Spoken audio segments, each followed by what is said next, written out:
एक बार फिर से आप सभी का स्वागत है। हम अध्ययन कर रहे हैं कुरिन्थियों के नाम पौलुस प्रेरित की पहली पत्रिका, और अब समय है कि हम उसके 5वें अध्याय उसके पहले वचन से आगे का अध्ययन करें। तो यहां पर जब हम पहले वचन से लेकर 5वें वचन तक पढ़ते हैं तो यहां लिखा है, यहां तक सुनने में आता है कि तुम में व्यभिचार होता है, वरन ऐसा व्यभिचार जो अन्य जातियों में भी नहीं होता, कि एक मनुष्य अपने पिता की पत्नी को रखता है। और तुम शोक तो नहीं करते जिससे ऐसा काम करने वाला तुम्हारे बीच में से निकाला जाता, परंतु घमंड करते हो।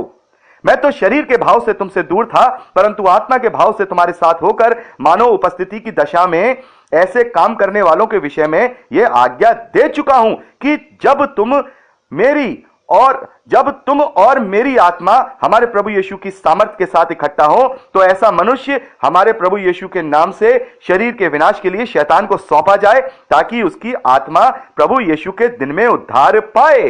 तो यहां जब इस पैसेज को पढ़ते हैं तो यहां हम देखते हैं कि कुरिन्थ की कलीसिया में बहुत सारे ऐसे लोग हैं जो व्यभिचार में लिप्त हैं। व्यभिचारी ही नहीं, बल्कि इतने भयंकर व्यभिचार में जो अन्य जातियों में भी नहीं पाए जा रहे हैं, कि वो अपनी सौतेली माता के साथ भी व्यभिचार कर रहे हैं। ऐसे लोगों के लिए पौलुस कह रहे हैं कि तुम उनके लिए शोकित क्यों नहीं होते हो, शोकित होके, दुखी होके उन्हें अपने बीच में से बाहर क्यों नहीं निकालते हो, क्योंकि तुम तो उन्हें अपने बीच में से बाहर नहीं निकाल रहे हो, बल्कि उनके लिए तुम घमंड कर रहे हो। पौलुस कह रहे हैं तुम्हें तो शोक करना चाहिए था, अगर तुम शोक करते तो तुम उसको बाहर निकाल देते। और आगे जब पौलुस कहते हैं कि भले ही मैं शरीर के भाव से तुम्हारे साथ नहीं था, लेकिन आत्मिक भाव से जो शिक्षाएं मैंने तुम्हें दी थी वो तो तुम्हारे साथ थी, और इसके विषय में मैंने तुम्हें पहले ही समझा दिया था कि ऐसे लोगों के बीच में तुम्हें नहीं रहना है। हमने रोमियो की पत्री में भी पढ़ा है कि पौलुस कहते हैं ऐसे लोगों के साथ संगति नहीं करनी है। तो पौलुस यहां पर कह रहे हैं कि जब तुम लोग इकट्ठे होते हो और आत्मा की सामर्थ में होकर, प्रभु यीशु मसीह की सामर्थ में होकर के जब इकट्ठा होते हो, तो ऐसे मनुष्य को जो इस प्रकार के पाप में लिप्त है और सुधर नहीं रहा है, ऐसे मनुष्य को शरीर के विनाश के लिए शैतान को सौंप दिया जाए, ताकि उसकी आत्मा प्रभु यीशु के दिन में उद्धार पाए। तो ये 5वां जो ये वचन है, बहुत सारे मसीही विश्वासियों को इसका सही अर्थ पता नहीं चल पाता है। लोग बहुत इसके लिए अध्ययन करते हैं, लेकिन इस वचन का सही मतलब वो समझ नहीं पाते हैं। और शुरुआत में मैं भी जब इस वचन को पढ़ता था तो मुझे समझ नहीं आता था कि आखिर पौलुस यहां क्या कह रहे हैं। एक तरफ तो पौलुस कह रहे हैं कि ऐसे लोगों को कलीसिया से दूर कर दो, अपनी संगति से दूर कर दो, और दूसरी तरफ पौलुस ये कह रहे हैं कि ऐसे व्यक्ति को, शैतान को शरीर के विनाश के लिए सौंप दो, ताकि प्रभु के दिन में उसकी आत्मा का उद्धार हो सके। तो आखिर इस बात का मतलब क्या है? इस बात का मतलब क्या है? देखिए, यहां पर पौलुस कह रहे हैं शरीर के विनाश के लिए शैतान को सौंपा जाए, ताकि उसकी आत्मा प्रभु के दिन में उद्धार पाए, ताकि उसे हम अपनी कलीसिया से बाहर कर दें, यानी उसे हम सच्चाई बताएं। देखिए, बड़े ध्यान से सुनिएगा। अगर आप इस वचन का सही मतलब जानना चाहते हैं तो एक एक शब्द को बड़े ध्यान से सुनिएगा जो मैं आपसे कह रहा हूं। देखिए, पौलुस यहां पर कह रहे हैं कि ऐसे जो गलत कार्य करने वाले हैं, व्यभिचारी लोग हैं, उनको तुम आईना दिखाओ, उनके साथ संगति मत करो। यदि तुम संगति कर रहे हो तो इसका मतलब तुम इस कार्य में उसको सम्मति दे रहे हो।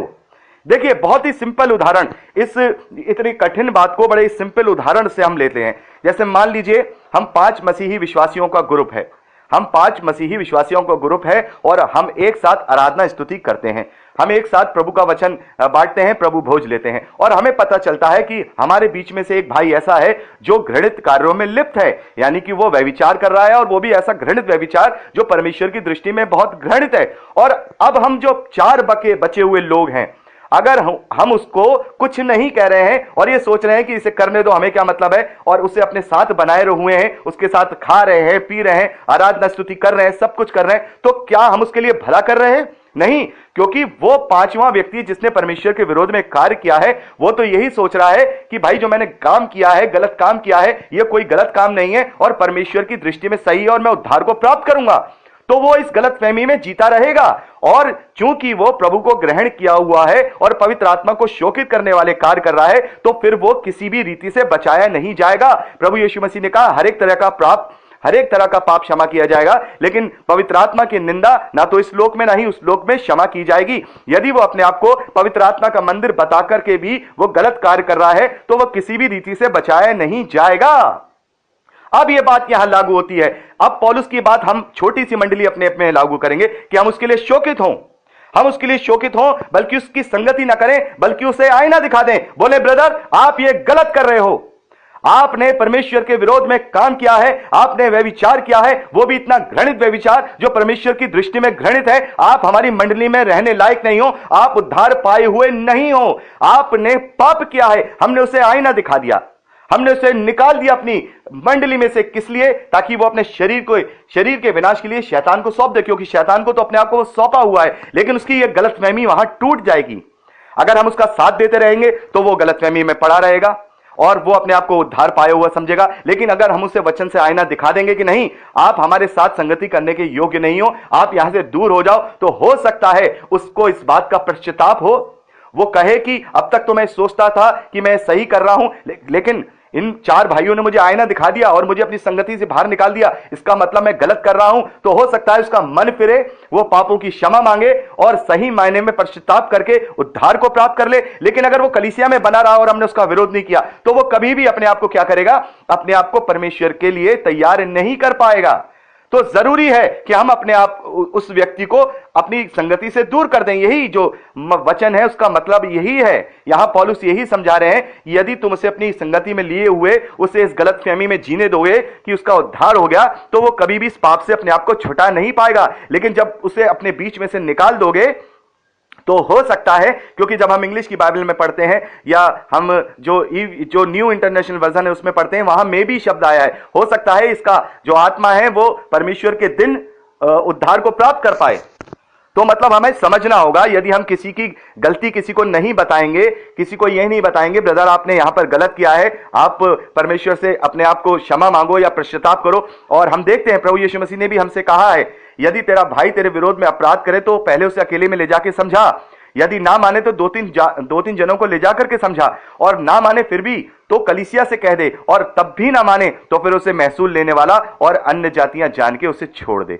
तो यहां पर हम देखते हैं कि इस प्रकार से जब हम उसे कलीसिया से बाहर कर रहे हैं, खासकर जो कुरिन्थ की कलीसिया है वहां पर लोग इसलिए जुड़े हैं, उनसे यह कहा गया कि तुम विश्वास करो तो उद्धार को प्राप्त करोगे, अनंत जीवन को पाओगे। और वो विश्वास करके अनंत जीवन को प्राप्त करने के लिए वो उस कलीसिया में जुड़ गए, लेकिन अपने चरित्र को नहीं बदल पाए। जो चरित्र उन्हें पुराना जो जीवन था उससे जो मिला था, क्योंकि कुरिन्थ का जो शहर है वो इंटरनेशनल शहर है, वहां तरह तरह की सभी बुराइयां वहां पाई जाती है, वेश्यागामी है, व्यभिचार है और इस प्रकार का गंदा काम है, क्योंकि बहुत अमीर लोग हैं। और देखते हैं जहां पर बहुत ज्यादा धन है, जिसे हम बोलते हैं, हम देख सकते हैं कि ऐसी जगहों पर बहुत ज्यादा गलत काम होता है, नशाखोरी करना है, वेश्यागामी है और एक दूसरे के घृणित काम बहुत ज्यादा ऐसी जगहों पे होते हैं। तो ऐसे कैरेक्टर में से वो निकल करके आए हैं और प्रभु पर इस बात पर विश्वास करके आ गए हैं कि हम विश्वास करेंगे तो उद्धार को प्राप्त करेंगे। लेकिन उन लोगों को यदि कलीसिया के लोग मिलकर के आईना नहीं दिखाएंगे, उनको सच्चाई से अवगत नहीं कराएंगे, उन्हें अपनी मंडली से बाहर नहीं निकालेंगे, तो फिर वो सच्चाई को कभी समझेंगे नहीं और वो इस गलतफहमी में जीते रहेंगे कि हमने तो उद्धार पा लिया।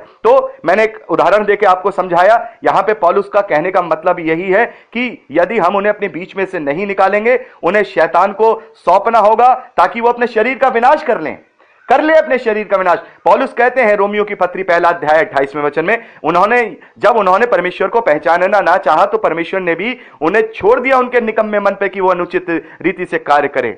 तो हमें भी उन्हें निकाल देना चाहिए। खासकर ये विश्वासियों के लिए कहा जा रहा है जिन्होंने विश्वास किया है। अन्य जातियों के लिए हम कुछ नहीं कह सकते क्योंकि वो विश्वास में नहीं है, उन्हें हम समझा सकते हैं। लेकिन जिन्होंने प्रभु के प्रेम को चख लिया, जिन्होंने पवित्र आत्मा की छाप अपने ऊपर ले ली, यदि वो इस प्रकार के कार्य करते रहेंगे तो फिर हम उन्हें सपोर्ट नहीं कर सकते हैं, हम उन्हें अपने साथ बैठा नहीं सकते हैं। यही इस 5वें वचन का जो अर्थ है, ये सही रीति से यही है जो पौलुस ने यहां कहा है। बहुत सारे अलग अलग रीति से डिफाइन करते हैं, लेकिन जब हम 5वां अध्याय पूरा पढ़ते हैं पहले वचन से लेकर 13वें वचन तक, तो यही मेन शिक्षा निकल के आती है कि ऐसे लोगों से संगति नहीं करनी है। तो यहां 6ठे वचन में पौलुस कहते हैं, तुम्हारा घमंड करना अच्छा नहीं, क्या तुम नहीं जानते कि थोड़ा सा खमीर पूरे घुंधे हुए आटे को खमीरी बना देता है।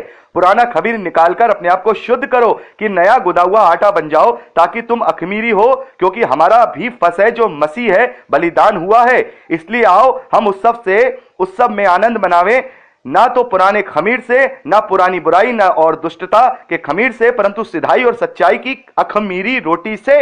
यहां पर पौलुस कह रहे हैं कि जब तुम्हारे लिए प्रभु यीशु मसीह फसह का मेमना बन के बलिदान हो गया तो वो जो है निष्पाप है। और हम देखते हैं पुराने नियम में जो यहूदी लोग हैं फसह के पर्व को मनाते थे, अखमीरी रोटी खाया करते थे। तो खमीर जो है एक तरह से पाप के लिए यूज किया जा रहा है। और मैं आप लोगों को बताना चाहता हूं, बहुत सारे भाई बहन अगर ये सोचें कि खमीर खाना पाप है तो ये गलत चीज है। ये केवल एक दृष्टांत के ऊपर यहां पर लागू होता है।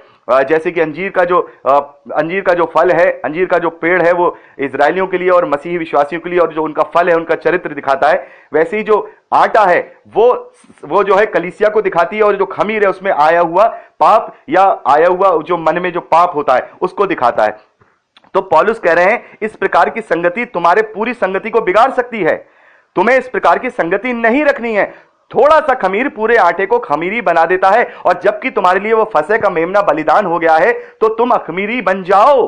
तुम अखमीरी बन जाओ, यानी कि तुम निष्पाप हो जाओ। तुम्हारे अंदर अब इस प्रकार की कोई बुराई ना पाई जाए, और ना तो तुम्हारे पास ना ही तुम्हारे अंदर पुरानी दुष्टता पाई जाए, और ना ही बुराई और ना ही पुराना खमीर, बल्कि सिधाई और सच्चाई के साथ एक अखमीरी रोटी बन जाओ, ताकि तुम उस सब से आनंद कर सको, उस उत्सव में जो प्रभु यीशु मसीह की महिमा में हमारे बीच में प्रकट होने वाला है।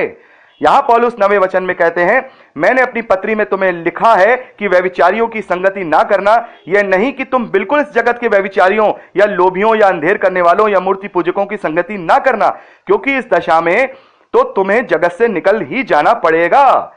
तो यहां पर पौलुस कह रहे हैं कि मैंने तुमसे कहा है, और मैं अभी भी कह रहा हूं कि तुम ऐसे व्यभिचारियों से और ऐसे गलत काम करने वालों से संगति मत करना। लेकिन मैं तुमसे ये नहीं कह रहा हूं कि सभी से मत करना, क्योंकि अगर तुमने सभी से करा तो ये दुनिया अन्य जातियों से, ऐसे लोगों से भरी पड़ी है, तो हमारा जीना यहां मुश्किल हो जाएगा। ये बात पौलुस बड़े ध्यान से यहां पर सुनिएगा क्या कह रहे हैं। जैसे मान लीजिए हम इंडिया में रह रहे हैं और बहुत सारे अविश्वासी हमारे जीवन में आते हैं, हम उनसे बिजनेस भी करते हैं, बातचीत भी करते हैं, डीलिंग भी करते हैं। यदि वो व्यभिचारी है, वो पियक्कड़ है, वो गलत कामों में पड़ा हुआ है, तो क्या हम उसे छोड़ दें? पौलुस कह रहा है नहीं, ऐसे लोगों को नहीं छोड़ना है, क्योंकि ये तो अन्य जातियां हैं, हम इनका न्याय नहीं करेंगे। यहां पे पौलुस कह रहे हैं ऐसा करने से फिर तुम जगत में रह नहीं पाओगे, सर्वाइव नहीं कर पाओगे। आगे पौलुस कह रहे हैं, मेरा कहना यह है कि यदि कोई भाई कहलाकर, हालेलुया, यहां पर पौलुस कह रहे हैं यदि कोई मसीही विश्वासी जो अपने आप को मसीही विश्वासी कहता है, जो उद्धार पाया हुआ अपने आप को कहता है, यदि उनके अंदर, यहां पर आगे लिखा है, यदि अपने आप को कोई भाई कहलाकर यानी कि मसीही विश्वासी व्यभिचार या लोभी या मूर्ति पूजक या गाली देने वाला या पियक्कड़ या अंधेर करने वाला हो, तो उसकी संगति मत करना, वरन ऐसे मनुष्य के साथ खाना भी ना कहना, क्योंकि मुझे बाहर वालों का न्याय करने का क्या काम? बाहर वालों का न्याय करने से क्या काम? क्या तुम भीतर वालों का न्याय नहीं करते? परंतु बाहर वालों का न्याय परमेश्वर करता है, इसलिए उस कुकर्मी को अपने बीच में से निकाल दो। तो यहां पर पौलुस दुनिया के लोगों की परवाह नहीं कर रहे हैं जो अविश्वासी हैं। अविश्वासी चाहे जैसे भी हो, हमें उनसे क्या मतलब? हमें तो अपनी डीलिंग करनी है, अपना व्यापार करना है, उनसे बातचीत करनी है, हमारी दोस्ती है, क्योंकि अगर हम ऐसा नहीं करेंगे तो हम दुनिया में नहीं रह पाएंगे। ये बहुत बड़े ध्यान से सुनिएगा। लेकिन मसीही विश्वासियों पे अप्लाई होती है, चाहे हमारा कोई बिजनेस हो, चाहे वो कलीसिया के हो, चाहे हमारा बहुत बड़ा उससे फायदा होने वाला हो। नहीं, वो भाई कहलाकर ऐसे काम कर रहा है तो उससे अपनी संगति दूर कर दो, ताकि उसको ये आईना दिखाई दे जाए कि मैं ये गलत कार्य कर रहा हूं और मैंने उद्धार खो दिया है। शायद वो इसी शर्मिंदगी में आकर के अपने आप को बदल दे, या प्रभु के आगे सच्चा पश्चाताप करके अपने आप को सही मायने में उद्धार प्राप्त करने वाला बन जाए। तो यहां पर पौलुस कह रहे हैं कि जगत के लोगों के लिए मैं तुमसे नहीं कह रहा हूं, क्योंकि अगर तुमने सभी ऐसे लोगों का संगति छोड़ दी तो फिर तुम जगत से बाहर निकल जाओगे, तुम फिर जगत में रह नहीं पाओगे, यहां सरवाइव नहीं कर पाओगे। बड़े ध्यान से सुनिएगा। हमें नहीं मतलब कि फलाने जो भाई हैं वो क्या करते हैं अपने जीवन में, हमें तो केवल उनसे काम है, हमारा बिजनेस है भाई, वो हमारे बॉस हैं, उनके अंडर में हम काम करते हैं, या हम कोई शॉप करते हैं तो कोई हमारे साथ आ रहा है, हमारी चीज खरीद रहा है और हम उसको बेच रहे हैं, या किसी भी तरीके से जो पड़ोसी है, अन्य जाति है, भाई हम दुश्मनी नहीं ले सकते, वो अन्य जाति का बंदा है, अब वो चाहे खाए पिए कुछ भी करे, उसने अभी तक विश्वास किया नहीं है, तो हम उससे अपनी दुश्मनी नहीं ले सकते हैं। उससे अगर वो कहेगा भैया आज हमारे घर में बर्थडे, तो हमें जाना पड़ेगा, एक व्यवहार को निभाना पड़ेगा, लेकिन मसीही विश्वासियों के साथ नहीं। यहां पौलुस कह रहे हैं जो भाई कहला करके भी ऐसा कार्य करे तो उससे बोल दो, मैं तेरे साथ इसलिए संगति नहीं करना चाहता हूं क्योंकि तू मसीह होकर के भी ये सारे गलत कार्य कर रहा है। ऐसे ही ऐसे लोगों को क्या मिलेगा? ऐसे लोगों को आईना दिखाई देगा, उन्हें दर्पण दिखाई देगा कि वो दर्पण में कितने गंदे हैं और प्रभु के विरोध में कार्य कर रहे हैं। बहुत सारे लोग कहेंगे फिर तो यार न्याय करना हो जाएगा, फिर तो न्याय करना हो जाएगा, दोष लगाना हो जाएगा, हम कह देंगे भाई तुमने ऐसा कर दिया है। लेकिन यहां पौलुस कह रहे हैं कि ऐसे लोगों की संगति मत करो। ठीक है, उसे बुरा मत कहो, लेकिन तुम्हारा यह काम है कि उसको एक बार तो जाकर के समझाओ कि भाई आप मसीही विश्वासी होकर हमने देखा है आपने ये गलत काम किया, आपको ये नहीं करना चाहिए। एक बार समझाइए, 2-3 लोगों को ले जाकर समझाइए, नहीं मानता है तो फिर उसे अन्य जाति और कुकर्मी, अन्य जाति और महसूल लेने वाला जान, ऐसे कुकर्मी को अपने जीवन से दूर कर दो। यहां पौलुस साफ तौर पे कलीसियाई जीवन की अनैतिकता के बारे में विषय में बात कर रहे हैं।